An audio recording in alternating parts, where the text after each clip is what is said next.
बिस्मिल्लाहिर्रहमानिर्रहीम। अस्सलाम वालेकुम एवरीवन, कैसे हैं आप? सब ठीक ठाक हैं? आप देख रहे हैं चैनल हुमायूं अकेडमी।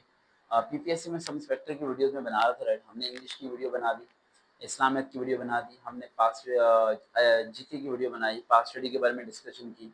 अब हम कुछ चीज़ें डिस्कस करते हैं। अलग सी स्मेल आ रही है, झाड़ी का दरवाज़ा बंद करना। ये साथियों का बड़ा इशू है। कुछ नहीं, हम 25 सितंबर को वैसे भी यहाँ से शिफ्ट हो जाएंगे। ये वाला दरवाजा बंद कर दो, थोड़ा सा कुंडी ना लगाओ। ये वाला ये भी बंद करो थोड़ा। आ जाओ, इस तरफ आ जाओ। पूरा नहीं बंद करना है, बस इतना ठीक है।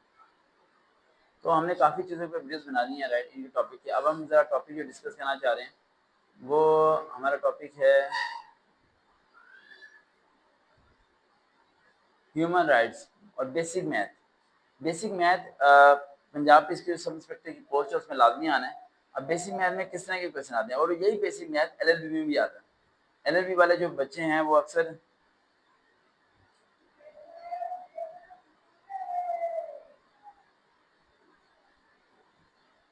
एलएलबी वाले बच्चे भी अक्सर मैथ में पूरे नंबर नहीं ले पाते हैं। तो सिंपल से इसमें 3-4 चीजें दें बच्चों को। जो मैथ के क्वेश्चन वो हमेशा आपको वो देंगे जो जनरल क्वेश्चन होते हैं। जनरल क्वेश्चन कौन से होते हैं? जनरल क्वेश्चन में सबसे पहला क्वेश्चन आता है आपका मिसिंग नंबर वाला। कोई नंबर मिस हुआ है, उसमें से आपने मार्क करना है। ओड नंबर वाले, इवन नंबर वाले, डॉजी नंबर वाले, इस तरह की चीजें आती हैं, इसे कहते हैं मिसिंग नंबर्स। क्या कहते हैं? मिसिंग नंबर्स कहते हैं। दूसरा, वो आपको एचसीएफ एलसीएम वाले सवाल लाजमी देता है। एचसीएफ के बारे में हाईएस्ट कॉमन फैक्टर और एलसीएम कहते हैं लोएस्ट कॉमन फैक्टर। सारे बच्चों का एचसीएफ बिल्कुल ठीक होता है। एलसीएम लिया, कॉमन लिया, लिख दिया। एलसीएम सबका गलत होता है, क्योंकि एलसीएम का फॉर्मूला यही पढ़ाया जाता है कि जो कॉमन नहीं है वो एलसीएम है ना। हालांकि ये फॉर्मूला नहीं है। एलसीएम का फॉर्मूला है common factor multiply by non common factor. LCM का फॉर्मूला क्या है? Common factor multiply by non common factor. यानी जो कॉमन है उन्हें लिखो और नॉन कॉमन जो उन्हें लिखो, फिर दोनों को मल्टीप्लाई करके जो अमाउंट आएगी वो आंसर बनेगा। समझ आ रहा है? लेकिन हम सबको ये बताया जाता है कि एलसीएम की लोएस्ट कॉमन फैक्टर, यानी जो कॉमन नहीं है उसे आप क्या करो, लिख दो। तो यहाँ मिस्टेक आपकी नहीं होनी चाहिए। होने सही करो करो। उसके बाद अगला पॉइंट क्या आता है हमारा?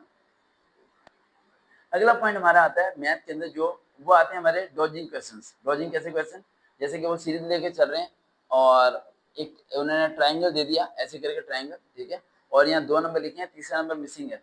तो आप देखो हमारा टेबल कौन सा चल रहा है? 2 4 8 8 8 64। अब देखो किस तरीके से मल्टीप्लाई कर रहा है।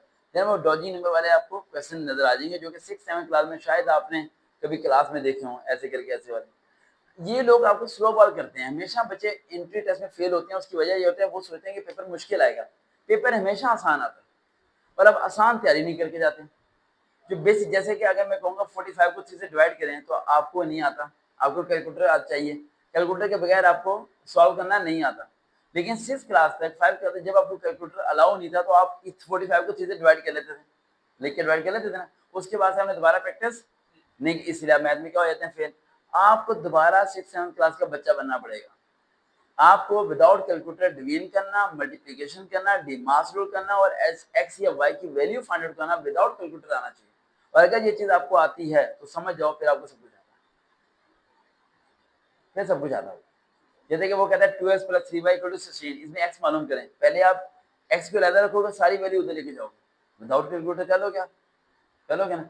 इस तरह करके आपको आना चाहिए, वरना आपकी ये चीजें नहीं होंगी। मैथ में बड़े फंस जाओगे और मैथ में मेरे ख्याल से पूरे नंबर आ सकते हैं अगर आप थोड़ी सी मेहनत करो तो। देखते हैं चैनल हुमायूं अकेडमी। दोबारा मुलाकात होगी। अल्लाह हाफिज़।